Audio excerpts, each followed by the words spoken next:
السلام علیکم ورحمۃ اللہ وبرکاتہ۔ شرح الفقہ الاکبر صفحہ نمبر 106۔ بسم اللہ الرحمن الرحیم۔ قال الامام فخر الدین الرازی الحق ان محمد صلی اللہ تعالی علیہ وسلم قبل الرسالۃ ما کان علی شرع نبی من الانبیاء علیہم الصلاۃ والسلام۔ تو دیکھیے بات یہ تھی کہ اللہ کے نبی صلی اللہ علیہ وسلم اللہ کے نبی بھی ہیں اور اس کے بندے ہیں اور اس کے رسول ہیں، یہ امام اعظم نے فرمایا۔ ٹھیک ہے، اب بات یہاں سے یہ ہے کہ محمد صلی اللہ علیہ وسلم رسالت سے پہلے وہ انبیاء میں سے کسی نبی کی شریعت پر جو ہے نہیں تھے۔ ٹھیک ہے، حضور کسی کی شریعت پر نہیں تھے، اس لیے کسی کی جو ہے امتی حضور نہیں تھے، لیکن حضور جو ہے رسالت سے پہلے مقام نبوت میں تھے اور اس کے مطابق عمل کرتے تھے حضور، کہ جو حضور پر انکشافات ہوتے تھے اور جو پوشیدہ جو ہے وحی ہوتی تھی۔ وہی فرماتے ہیں کہ امام فخر الدین رازی نے فرمایا کہ حق بات یہی ہے کہ محمد صلی اللہ علیہ وسلم قبل رسالت وہ کسی نبی کی شریعت پر نہیں تھے، یہی محققین احناف کے نزدیک مختار ہے، اس لیے کہ حضور لم یکن من امت نبی قط، کبھی کسی امت کی کسی نبی کی امت میں سے نہیں رہے حضور، تو کسی نبی کی امت میں سے نہیں تھے۔ لیکنہ کان فی مقام النبوت قبل الرسالہ، لیکن رسالت سے پہلے حضور نبوت کے مقام میں تھے، مقام نبوت میں تھے۔ وکان یعمل بما هو الحق الذی ظہر علیہ فی مقام نبوتہ بالوحی الخفی والکشوف الصادقۃ من شریعت ابراہیم علیہ الصلاۃ والسلام وغیرہ، اور فرماتے ہیں اور حضور اس کے مطابق عمل کرتے تھے۔ ماں کا بیان ہے شریعت ابراہیم، تو حضرت ابراہیم وغیرہ انبیاء کی شریعت کے مطابق عمل کرتے تھے، یعنی کہ جو هو الحق الذی ظہر علیہ، کہ جو حق تھا اور جو حضور پر ظاہر ہوتا تھا مقام نبوت میں پوشیدہ وحی کے طور پر اور سچے انکشافات کے طور پر۔ تو سچے انکشافات خوابوں کے ذریعے، تو سچے خواب اور پوشیدہ وحی کے طور پر مقام نبوت میں جو حضور پر ظاہر ہوتا تھا اس حق پر عمل کرتے تھے، یعنی کہ وہ حق شریعت ابراہیم وغیرہ علیہ السلام کے مطابق ہوتا تھا۔ اس کو جو ہے علامہ قونوی نے شرح عمدۃ النصفی میں نقل فرمایا ہے، اور اس میں اس بات پر دلالت ہے کہ حضور کی نبوت جو ہے وہ 40 سال کے بعد ہی منحصر نہیں ہے، یعنی یہ مت کہو کہ حضور کی نبوت وہ 40 سال کے بعد والے زمانے میں منحصر ہے، جیسا کہ ایک جماعت کا یہ قول ہے، بل اشارۃ الی انہ من یوم ولادتہ متصف بنعت نبوتہ، بلکہ یہ کہ حضور کسی نبی کی امت میں سے نہیں ہوئے بلکہ رسالت سے پہلے بھی جو ہے مقام نبوت میں تھے حضور، یعنی اعلان نبوت سے پہلے بھی حضور نبوت کے مقام میں تھے۔ تو رسالت کا مطلب یہ اعلان نبوت، تو رسالت سے پہلے یعنی 40 سال سے پہلے بھی حضور نبوت کے مقام میں تھے، تو اس کا مطلب وقت پیدائش سے لے کر جو ہے حضور نبی تھے۔ وہی فرماتے ہیں بلکہ اس میں اس بات کی طرف اشارہ ہے کأنہ من یوم ولادتہ متصف بنعت نبوتہ، کہ حضور اپنے پیدائش کے دن سے وصف نبوت سے متصف تھے، بلکہ اس مفہوم پر تو حدیث بھی دلالت کرتی ہے کہ کنت نبی و آدم بین الروح والجسد، کہ تم تو جو ہے پیدائش کے وقت کی بات کرتے ہو، حضور فرما رہے ہیں میں تو اس وقت بھی نبی تھا کہ آدم علیہ السلام روح اور جسم کے درمیان تھے، یعنی مزید برآں یہ کہ متصف بوصف نبوت فی عالم الارواح، اس پر مزید بات تو یہ ہے کہ حضور وصف نبوت سے عالم ارواح میں بھی متصف تھے، جو عالم ارواح جسموں کی تخلیق سے پہلا تھا، تو قبل خلق اجساد جو عالم ارواح ہے اس میں بھی حضور وصف نبوت سے متصف تھے۔ تو یہ حضور کا ایسا وصف خاص، وصف حضور کے لیے ہی جو خاص وصف ہے، ٹھیک ہے، لا انہ محمول علی خلقہ للنبوت و استعدادہ للرسالت، ایسا نہیں ہے کہ اس کو اس بات پر محمول کیا جائے کہ حضور کے لیے نبوت کی تخلیق ہوئی اور رسالت کی جو ہے استعداد صلاحیت پیدا کی گئی، ایسا نہیں ہے کہ حضور کے رسالت کی استعداد اور نبوت کی کا خلق اللہ رب العزت نے فرمایا اس پر اسے محمول کیا جائے، بلکہ اس حدیث کو اس پر محمول کیا جائے گا کہ حضور نبی تھے عالم ارواح میں بھی۔ تو یہ حضور کا خاص وصف ہوا، جیسا کہ یہ امام حجت الاسلام کے کلام سے یہ بات جو ہے سمجھ میں آئی ہے۔ اس لیے کہ اگر ہم یہ کہیں گے کہ حضور پہلے جو ہے نبوت کے وصف سے متصف نہیں تھے، بلکہ بعد میں حضور کو نبوت ملی ہے، نبوت و رسالت کی، رسالت کی صلاحیت بعد میں دی گئی ہے جب اعلان نبوت فرمایا، تو پھر دوسروں سے امتیاز کہاں ہوا؟ ارے دوسرے نبیوں کے ساتھ بھی معاملہ یہ ہوا کہ پہلے نبوت نہیں تھی، بعد میں ملی۔ ہمارے نبی کو تو نبوت پہلے سے ہی ہے، تبھی تو امتیاز ہے۔ فَإِنَّهُ حِينَئِذٍ لَا يَتَمَيَّزُ عَنْ غَيْرِهِ، کیونکہ اس وقت امتیاز غیر سے نہ ہو پائے گا، یہاں تک کہ یعنی جب تک کہ یہ نہ کہا جائے کہ حضور اس وصف سے ممدوح ہونے کے صالح تھے مخلوق کے درمیان، مطلب اس وصف سے جو ہے حضور متصف ہیں۔ پھر حضور کی نبوت و رسالت جو ہے معجزات سے ثابت ہے، یعنی حضور کی نبوت و رسالت جو ہے معجزات سے ثابت ہیں،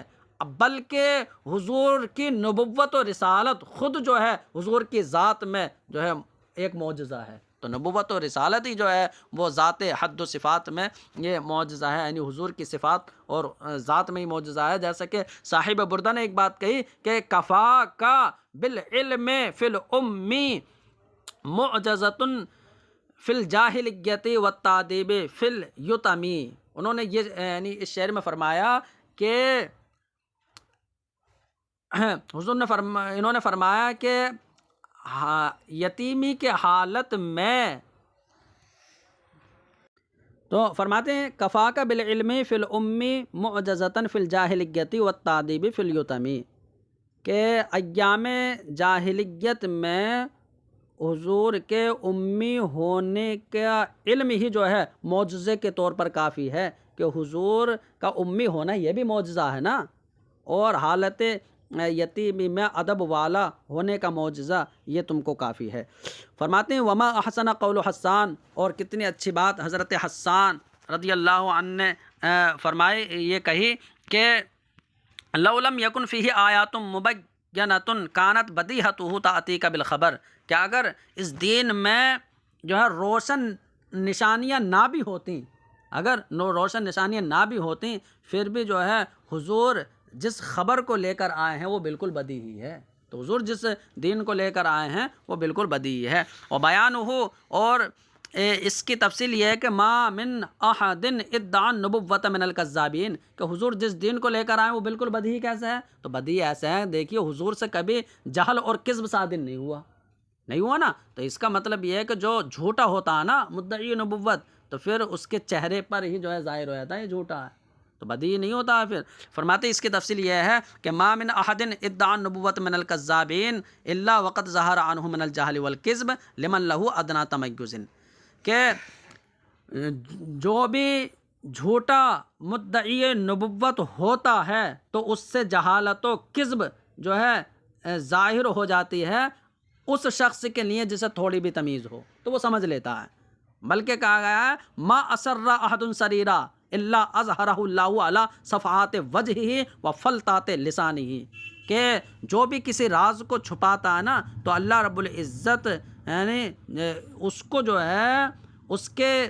چہرے کی جو ہے لکیریں اور زبانوں کے نکلے ہوئے الفاظ پر ہی ظاہر کر دیتا ہے، کہ چہرے کے نشانات بتا دیتے ہیں اور زبان کے نکلے ہوئے الفاظ ہی بتا دیتے ہیں کہ کیا راز ہے۔ اللہ رب العزت کبھی نہ کبھی ظاہر فرما دیتا ہے، اور اس کی تائید یہ فرمان الہی کرتا ہے واللہ مخرج ما کنتم تکتمون، اور اللہ اس کو باہر لے آتا جو تم چھپاتے تھے، تو جو تم چھپاتے ہو اللہ اسے کبھی نہ کبھی باہر لے آتا ہے۔ وصفیہ، اور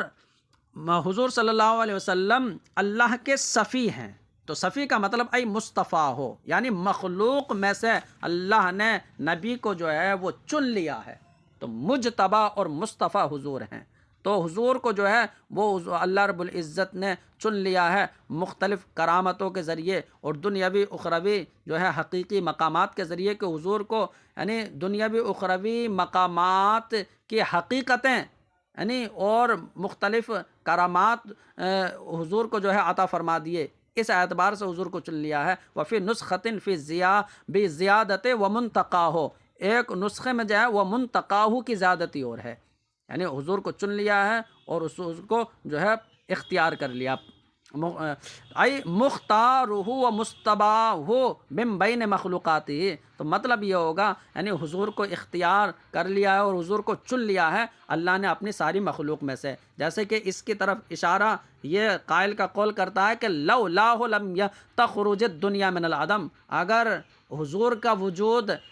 مقصود نہ ہوتا نا، تخلیق نبی مقصود نہ ہوتی تو پھر دنیا عدم سے کبھی باہر نہ آتی، دنیا معدوم ہی رہتی، ٹھیک ہے۔ تو ولم یعبد الصنم ای ولا غیرہ، اور حضور نے کسی بت کی پرستش نہیں کی، کسی بت کی عبادت نہیں کی، یعنی کہ بت تو دور کی بات، ولا غیرہ، غیر الہ کی جو ہے یعنی بت کے علاوہ بھی کسی کی جو ہے وہ نہیں کی، تو اس کا مطلب ای ولا غیرہ کا مطلب اللہ کے علاوہ کسی کی نہیں کی، تو بت ہو یا کوئی بھی ہو اللہ کے علاوہ کسی کی جو ہے حضور نے پرستش نہیں کی، کیونکہ یہ لقولہ، اس قول کی وجہ سے کہ ولم یشرک باللہ طرفۃ عین قط، کیونکہ امام اعظم کہہ رہے ہیں کہ اللہ کے ساتھ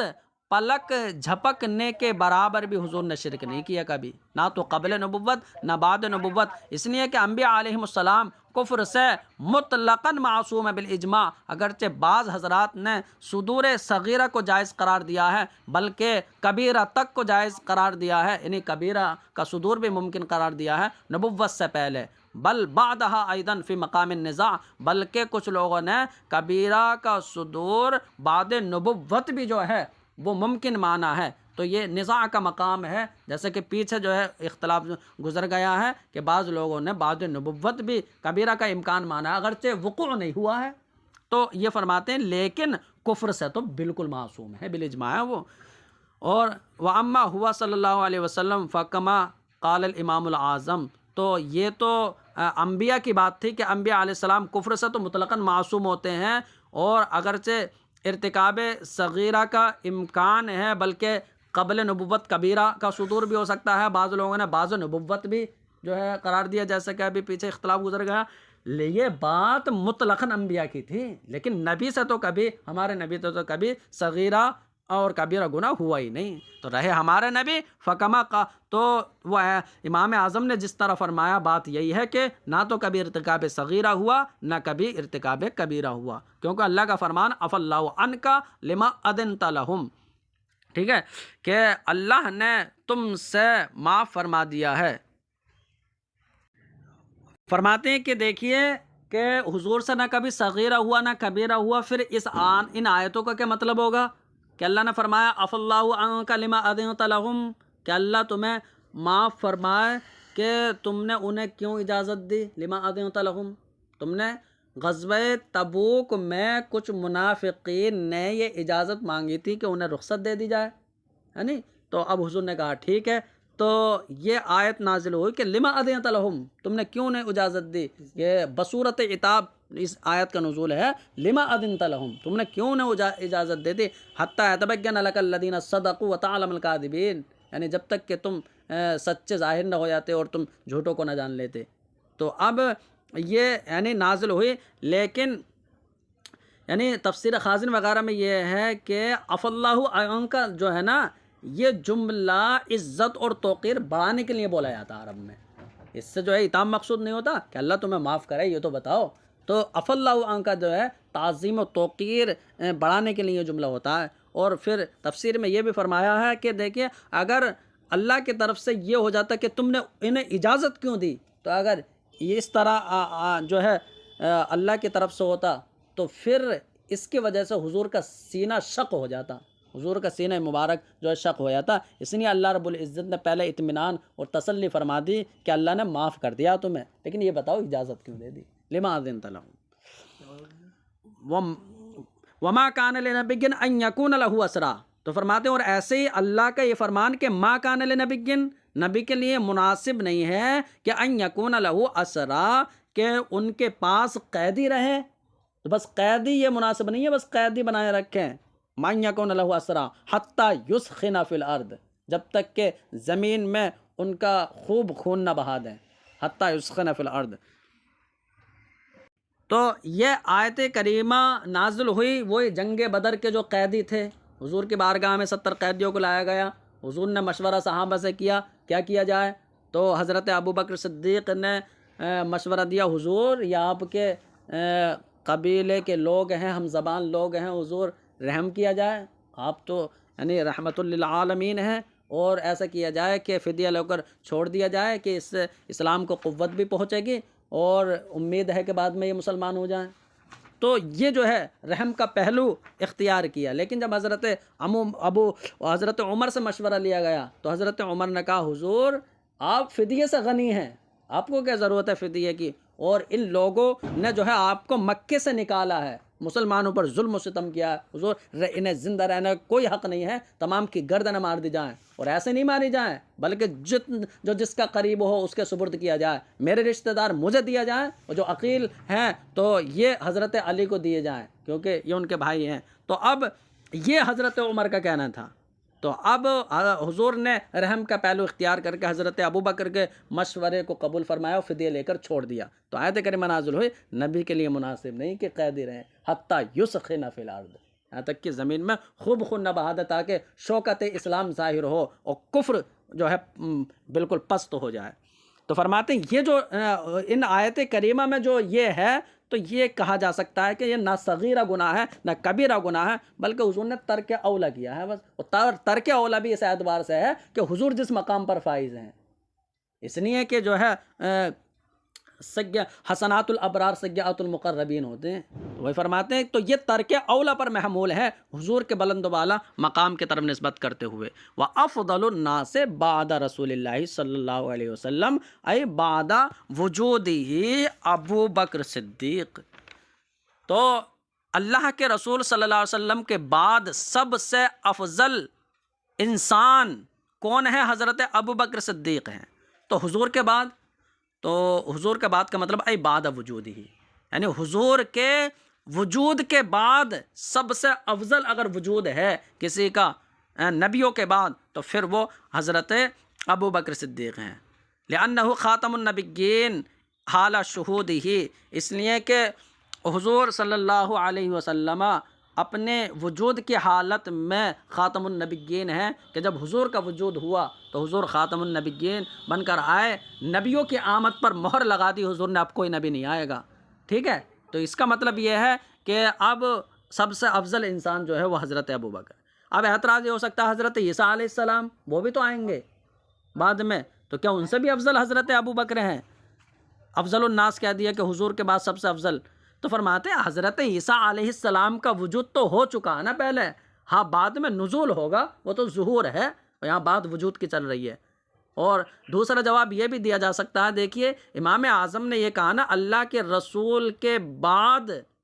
کا زمانہ جو ہوگا اس بعد کے زمانے میں جو سب سے افضل ہے تو وہ حضرت ابو بکر ہیں، اور ان کا زمانہ تو جو ہے وہ آخر میں ہوگا نا قیامت کے بعد، تو یہ بھی جواب دیا سکتا ہے۔ پھر دوسری بات یہ ہے کہ ان کا وجود نہیں ہو رہا، وہ تو جو ہے ظاہر ہوں گے۔ تو وَأَمَّا عیسیٰ علیہ السلام، اور رہے حضرت عیسیٰ علیہ السلام تو ان سے اعتراض نہیں ہوگا، فقط وجد قبلہ، کہ وہ تو یعنی حضور سے پہلے ان کا وجود ہو چکا ہے، وَإِنْ كَانَ يَقَعُ نُزُولُهُ بَعْدَ، اگرچہ حضور کے بعد ان کا نزول قرب قیامت ہوگا، وَلَا يَبْعَدُ أَنْ يُقَالَ، اور بعید نہیں یہ بھی جواب دے سکے کہ امام اعظم نے جو کہا کہ حضور کے بعد، تو حضور کے فوراً بعد، تو بعدیت زمانیہ مراد لی ہے کہ امام اعظم نے بعدیت زمانیہ مراد لی ہے کہ حضور کے بعد جو زمانہ ہے اس میں افضل حضرت ابو بکر ہیں۔ اور شرح مقاصد میں یہ ہے کہ بڑے بڑے علماء کا یہ مذہب ہے کہ انبیاء 4 وہ زندوں کے زمرے میں ہیں، فی زمرۃ الاحیاء، 4 نبی جو ہیں وہ زندوں کے زمرے میں ہیں، خضر اور الیاس علیہم السلام یہ زمین میں، حضرت عیسیٰ و ادریس علیہ السلام یہ آسمان میں، یہ جو ہیں زندہ ہیں۔ والحاصل ان افضل الناس بعد الانبیاء علیہم السلام، لیکن حاصل یہ ہے کہ سب سے افضل انسان حضور کے بعد نہیں کہا جائے بلکہ نبیوں کے بعد، سارے نبیوں کے بعد جو ہے سب سے افضل انسان جو ہے حضرت ابو بکر ہیں، اس لیے کہ حضرت ابو بکر صحابیت و صدیقیت کے مقام پر فائز ہیں، لیکن وہ نبی سے افضل مقام نہیں ہے۔ تمام نبیوں کے بعد سب سے افضل انسان حضرت ابو بکر صدیق ہیں۔ کانا اسمہ فی الجاہلیہ عبد الکعبہ، دور جاہلیت میں نام جو ہے عبد الکعبہ تھا، حضور نے بدل کر عبداللہ رکھ دیا. وہ اسم ابیہ ابو قحافہ تھا، عثمان ابن عامر ابن کعب ابن سعد ابن تیم ابن مرہ ابن کعب ابن لوی ابن غالب ابن فہر القرشی تیمی. تو ان کے والد کا نام یہ تھا ابو قحافہ عثمان. تو یہ قرشی ہیں اور تیمی. اور وہ صدیق، تو حضرت ابوبکر صدیق کیوں ہے صدیق؟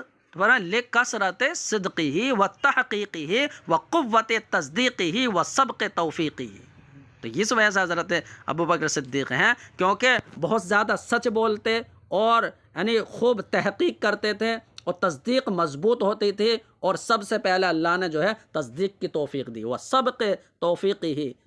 تو یعنی تصدیق کی سب سے پہلے توفیق ہی نہیں ملی کہ سب سے پہلے ایمان لائے. فَهُوَ أَفْضَلُ الْأَوْلِيَاءِ مِنَ الْأَوَّلِينَ وَالْآخِرِينَ. تو اب حضرت ابو بکر صدیق یہ اولین اور آخرین میں سے جو اللہ کے برگزیدہ بندے ہیں، اولیاء اکرام ہیں، ان میں سب سے افضل ہے. یہ کہا جائے کہ حضور کے بعد جو آئیں گے لوگ ان میں سب سے افضل نہیں ہیں،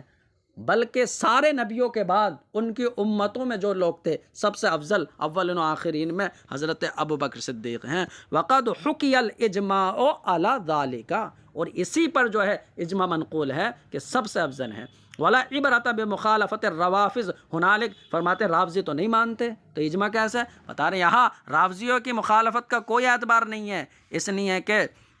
کثرت کا اعتبار ہوتا ہے اور ان کا تو کوئی شمار ہی نہیں ہے نا کہ ان کا اعتبار ہو. وقد استخلفہ علیہ الصلاۃ والسلام فی الصلاۃ فکان هو الخلیفۃ حقا وصدقا. تو فرماتے ہیں اور حضور نے حضرت ابو بکر صدیق کو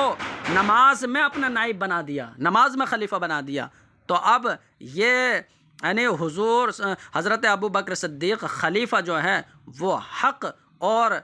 صداقت کے طور پر جو ہے آپ خلیفہ ہوگا، کہ جب نماز کے خلیفہ ہو گئے تو حقیقت میں خلیفہ ہیں. وفی صحیحین، اور صحیح بخاری و مسلم میں حضرت عائشہ کی روایت یہ ہے کہ فرمایا دخل علیہ رسول اللہ صلی اللہ علیہ وسلم فی الیوم الذی بدع فیہ، کہ میرے پاس اللہ کے رسول صلی اللہ علیہ وسلم اس دن میں آئے کہ جس دن میں جو ہے حضور پر جو ہے وہ مرض لاحق تھا، بدع فیہ، ٹھیک ہے. تو جس میں جو ہے حضور پر بخار ظاہر تھا، تو حضور نے فرمایا ادعو الی اباکا و اخاکا حتی اکتب لابی بکر کتابا، کہ اپنے والد اور بھائی عبد الرحمن ابن ابو بکر کو دونوں کو بلاؤ کہ میں ابو بکر کے لیے جو ہے وہ تحریر لکھ دوں کہ وہ خلیفہ ہوں گے. تو ثم قال، پھر حضور نے فرمایا کہ یا اب اللہ والمسلمون الا ابا بکر، کہ اللہ اور مسلمان جو ہے وہ انکار کریں گے مگر ابو بکر کو. تمام اللہ بھی چاہتا ہے اور مسلمان بھی چاہتے ہیں، ابو بکر کا کوئی انکار نہیں کرے گا. تو پھر حضور نے یہ فرما کر جو ہے وہ پھر رہنے دیا. وَأَمَّا قَوْلُ عمر، اور آپ اس سے یہ سمجھ میں آیا کہ حضور نے لکھا نہیں، یعنی خود خلیفہ تحریر میں نہیں بنایا. اب حضرت عمر کا یہ فرمان کہ انی استخلف فقد استخلف من ہوا خیر منی، کہ میں خلیفہ بنا رہا ہوں کہ مجھ سے بہتر جو ابو بکر ہیں انہوں نے خلیفہ بنایا ہے، یعنی مجھے خلیفہ بنایا تھا. وَإِنِّي لَا أَسْتَخْلِفُ، اور میں یعنی خلیفہ نہیں بناؤں گا کیونکہ مجھ سے بہتر جو ہے جو نبی کی ذات ہے انہوں نے خلیفہ نہیں بنایا. تو اس سے یہ سمجھ میں آیا کہ حضرت ابو بکر نے خلیفہ بنایا تھا اور حضور نے خلیفہ نہیں بنایا کسی کو. تو حضرت عمر کے قول سے تو یہ سمجھ آیا کہ انہوں نے کہا کہ میں خلیفہ بنا بھی سکتا ہوں نہ بھی بنا سکتا، کیونکہ دونوں پر عمل ہو جائے گا میرا. تو حضرت عمر کی اس بات سے تو یہ سمجھ میں آیا کہ حضور نے خلیفہ نہیں بنایا،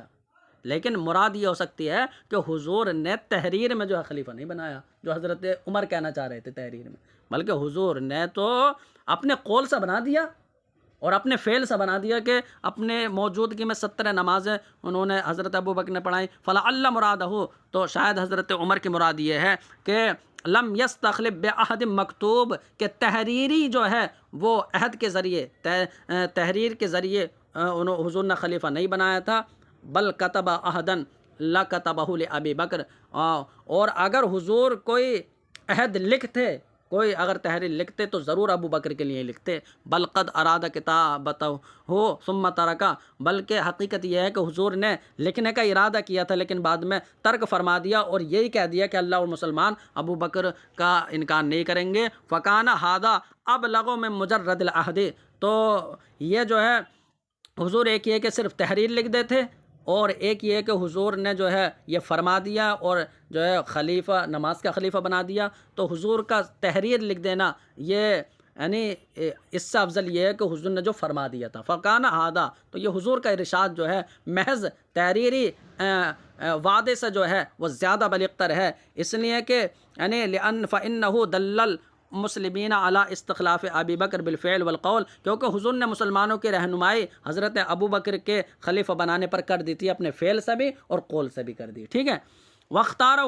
لخلافته اختیارا رادم بذالک، اور حضور حضرت ابو بکر کو حضور نے چن لیا تھا اپنی خلافت کے لیے، جیسا کہ یعنی اس پر راضی ہونے والا پسند کرتا ہے، تو یعنی کسی چیز پر راضی ہونے والا جیسا پسند کرتا ہے نا، تو اس کی طرح حضور نے جو ہے حضرت ابو بکر کی خلافت کے لیے انہیں چن لیا۔ وعزم علی ان یکتب بذلک عہدا ہنالک، اور حضور نے اس پر عزم کیا تھا کہ وہ اس کو جو ہے وہ وعدے کے طور پر یعنی لکھ دیں گے، وہاں حضور نے یہ عہد کیا تھا کہ حضور لکھیں گے۔ پھر ثم علم، پھر حضور نے جب اپنے یعنی غیب کے علم سے جب یہ جان لیا کہ مسلمان ان پر جمع ہو جائیں گے، فترک الکتابہ اکتفاء برعادت اللہ تعالی و اختیار الامہ، تو حضور نے تحریری طور پر جو ہے وہ لکھنا ترک کر دیا کہ اللہ کے ارادے اور مسلمانوں امت کے اختیار پر اکتفا کرتے ہوئے۔ ثم عزم علی ذلک فی مرضہ یوم الخمیس، لیکن جمعرات کے دن حضور نے یعنی یہ تو پیر کے دن لکھنے کا ارادہ کیا تھا، تو پھر حضور نے جو ہے چھوڑ دیا کہ چلو مسلمان جمع ہی ہو جائیں گے، لیکن پھر جمعرات کے دن حضور نے اپنے مرض میں اس کا دوبارہ ارادہ کیا تھا کہ جو ہے تحریر لکھ دیں۔ فلما حصل لبعضهم شک هل ذلك القول من جہت المرد او ہوا قول یجب اتباعہ، پھر جب حضور کو یہ لگا کہ بعض لوگوں کو شک ہوگا کہ وہ یہ سمجھیں گے یہ بات مرض کی وجہ سے ہے کہ مرض میں آدمی جو ہے کچھ بھی کہہ دیتا ہے، تو مرض کی وجہ سے ہے یا یہ ایسی بات ہے کہ جس کی پیروی واجب ہے، تو بعض لوگوں کو یہ شک ہو سکتا ہے، تو اس لیے حضور نے لکھنا چھوڑ دیا اکتفاء بما سبق، ما سبق پر ہی اکتفا کرتے ہوئے کہ ما یأبی اللہ والمسلمون الا ابا بکر، کہ اللہ اور مسلمان ابو بکر کا انکار نہیں کریں گے، اسی پر حضور نے اکتفا کر لیا۔ تو فرماتے ہیں فلو کان التعیین مما یشتبہ علی الامۃ لا بینہ بیانا قاطعا للمعذرۃ، تو اگر تعیین اس کے ذریعے ہو جاتی کہ جو امت پر مشتبہ ہو جاتا، ٹھیک ہے، تو اگر تعیین ایسی چیز کے ذریعے ہوتی جو امت پر مشتبہ ہو کہ امت یہ سمجھے کہ پتہ نہیں یہ خلیفہ ہے بھی یا نہیں، تو اگر ایسی چیز کے ذریعے تعیین ہوتی تو ضرور پھر حضور بیان کرتے تاکہ عذر ہی ختم ہو جاتا، بلکہ حضور نے تعیین ایسی چیز کے ذریعے کر دی جو امت پر مشتبہ نہیں رہا، نماز کا خلیفہ بنا دیا انہیں اپنے، اور حضور نے اپنے قول سے بھی بنا دیا۔ تو فرماتے ہیں یہاں تو تعین ایسی چیز کے ذریعے ہے کہ اشتباہ ہی نہیں رہا، تو اگر تعین ہاں ایسی چیز کے ذریعے ہوتی کہ جو امت پر مشتبہ ہوتا تو ضرور اس کو حضور واضح بیان کر دیتے قاطعا للمعذرۃ، عذر کو ختم کرنے کے لیے۔ لیکن لما دلہم دلالات متعددہ علی ان ابا بکر هو المتعین، لیکن جب حضور نے امت کی رہنمائی جو ہے متعدد طریقوں سے جب فرما دی اس بات پر کہ ابو بکر ہی متعین ہے خلافت کے لیے، اور سارے لوگوں نے یہ بات سمجھ بھی لی، بغیر جو ہے تحریری طور پر سمجھ بھی لی، تو اب مقصود وہاں حاصل ہو گیا، اس لیے حضور نے تحریری طور پر جو ہے ان کے لیے خلافت نہیں لکھی۔ فرماتے ہیں کہ ثم الانصار كلهم بايعوا ابا بکر اللہ سعد بن عبادہ، کہ دیکھیے سارے انصاری حضرات نے حضرت ابو بکر کی بیعت کر لی تھی سوائے سعد بن عبادہ کے، اس لیے کہ یہ انصاریوں میں سے تھے حضرت سعد بن عبادہ، اور ان کا کہنا تو یہ تھا کہ منا امیر و منکم امیر، کہ ایک ہم میں کا امیر ہو جائے ایک تم میں کا، لیکن جب حضرت ابو بکر نے حضرت عمر کے ساتھ فرمایا الائمۃ من قریش، کہ امامت تو قریش میں رہے گی، تو پھر جو ہے سارے انصاریوں نے حضرت ابو بکر کی بیعت کی، سب سے پہلے ہاتھ بڑھا کر جو ہے حضرت عمر نے ہی بیعت کی تھی، ٹھیک ہے، لیکن سعد بن عبادہ کو یہ چاہ رہے تھے نا کہ جو ہے میں جو ہے بنوں، تو حضرت سعد بن عبادہ ان کی طرف سے تھے، انصاریوں کی طرف سے، اس لیے ان کی طرف سے جو ہے ولایت کا مطالبہ تھا، تو انہوں نے جو ہے فوراً جو ہے بیعت نہیں کی تھی۔ وہی فرماتے ہیں کہ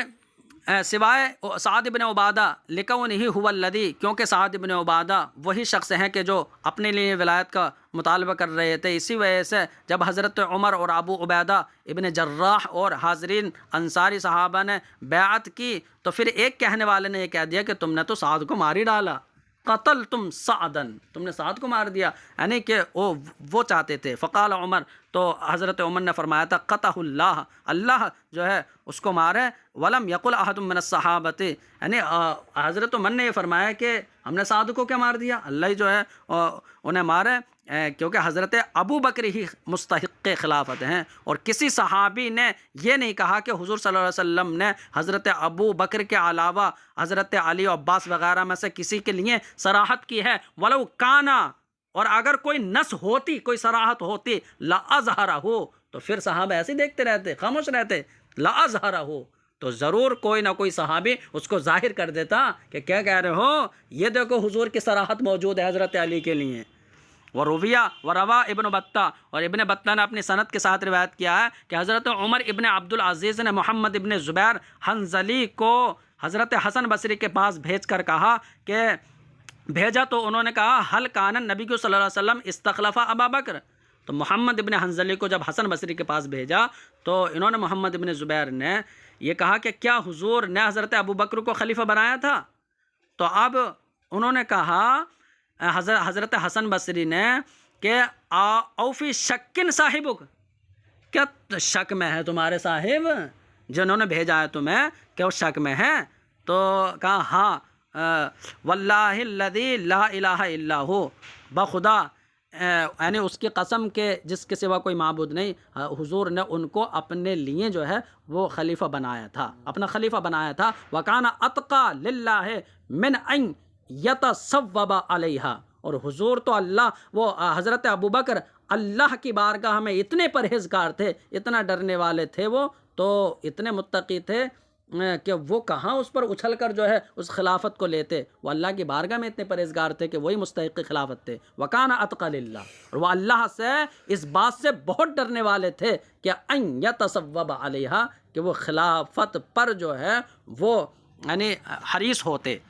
فرماتے ہیں کہ وَالتَّقْیِیدُ بِالنَّاسِ، اور ناس کی قید لگانا کہ افضل الناس، سب سے افضل جو ہے لوگوں میں حضور کے بعد حضرت ابو بکر ہیں، تو فرماتے ہیں اس لیے کہ جو